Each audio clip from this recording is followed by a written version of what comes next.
They came seemingly out of nowhere.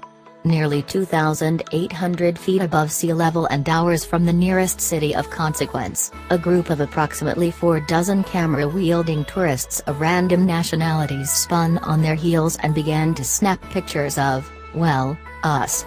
The fact that we arrived at this Norwegian mountaintop overlook in a fleet of candy-hued 2016 Bentley Continental GT coupes may have contributed to their elation.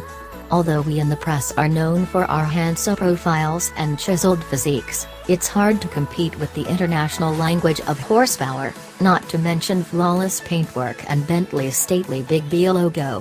While the attention was not entirely unexpected, that the tourists so hastily turned their backs on a glorious display of Mother Nature's finest glacial carvings for a photo op with a car speaks volumes.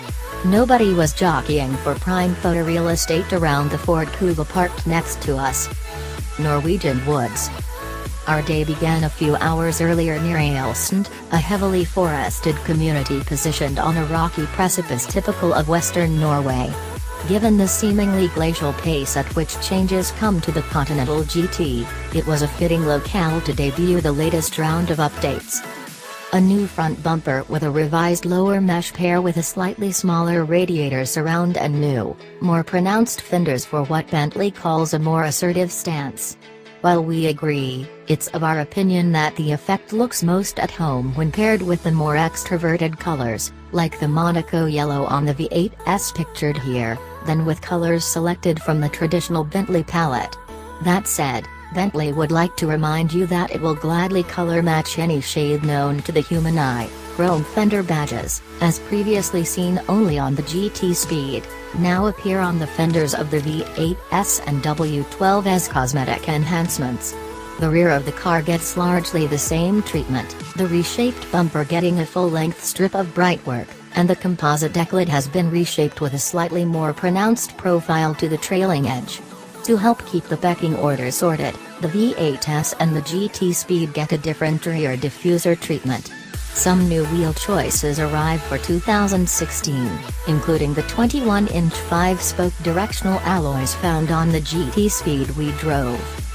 Although the interior has also been subjected to a round of minor updates, a revised stitching pattern in the seats, LED illumination, new dials and graphics on the instrument panel, larger gear shift paddles, and additional USB ports, all standard, you shouldn't be surprised to learn that it remains true to its basic men's clubroom ideals. Leather abounds, punctuated by bits of chrome and either carbon fiber or wood, and the control layout is unchanged. A sportier steering wheel comes aboard as an option, as does onboard Wi-Fi connectivity for $1,330. Mulliner driving specification brings a unique, small diamond quilting pattern to the seats, and the GT W12 and GT Speed models can be outfitted with super soft semi-aniline leather for the princely sum of $3,200. How, exactly, Bentley determines which cows are the softest remains a trade secret. From the midnight sun where the hot springs blow. For the first portion of the drive, we selected a Continental GT Speed cloaked in a dark hue known as Spectre. Whether Bentley chose the name as an official reference to Ian Fleming's Supervillain Ernst Stavro Blofeld is up for debate, but it certainly plays the part well.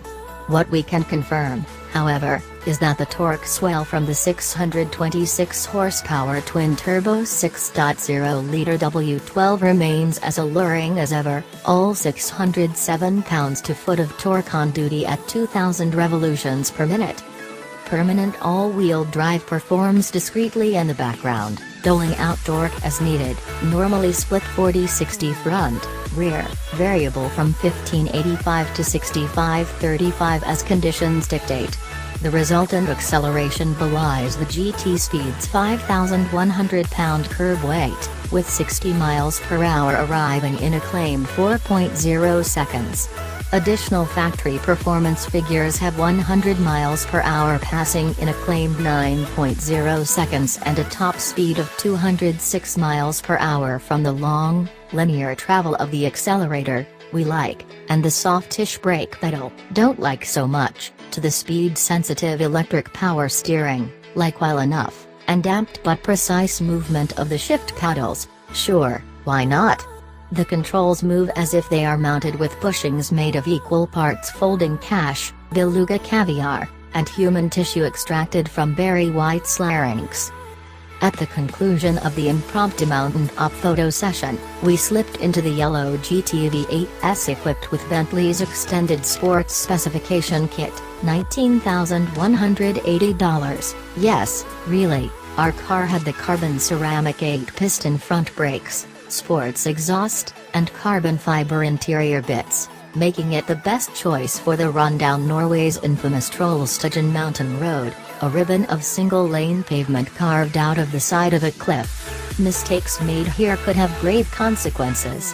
Although the twin-turbo 4.0-liter V8 produces only 521 horsepower, all 502 pounds-to-foot of torque are available at a low 1,700 revolutions per minute, which helped to give the 8-speed ZF automatic gearbox a breather during the twisty descent.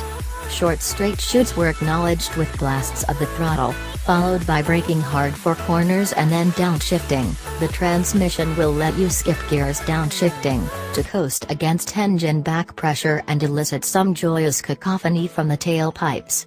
Down a quartet of cylinders, the V8 S gives up only 0.3, Bentley says, to the W12 speed in the 0 to 60 measure, clocking in at 4.3 seconds. 0 to 100 miles per hour is a different story, the V8 S taking 10.3 seconds to do what the W12 powered GT can do in just 9.0 seconds, again, factory figures. Although said to be lighter over the front wheels by only 57 pounds, the V8 S had the best steering feel and response. The air suspension does a fair job of keeping the body on an even keel while simultaneously isolating the harshest wheel impacts. You'll never forget that it's a big car. That it handles as well as it does is a testament to dogged engineering persistence.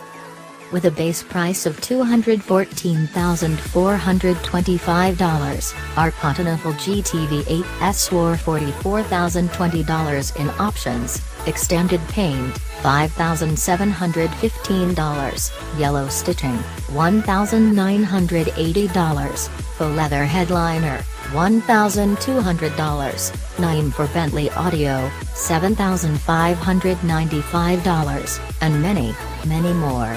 Final tally? A cool $258,445.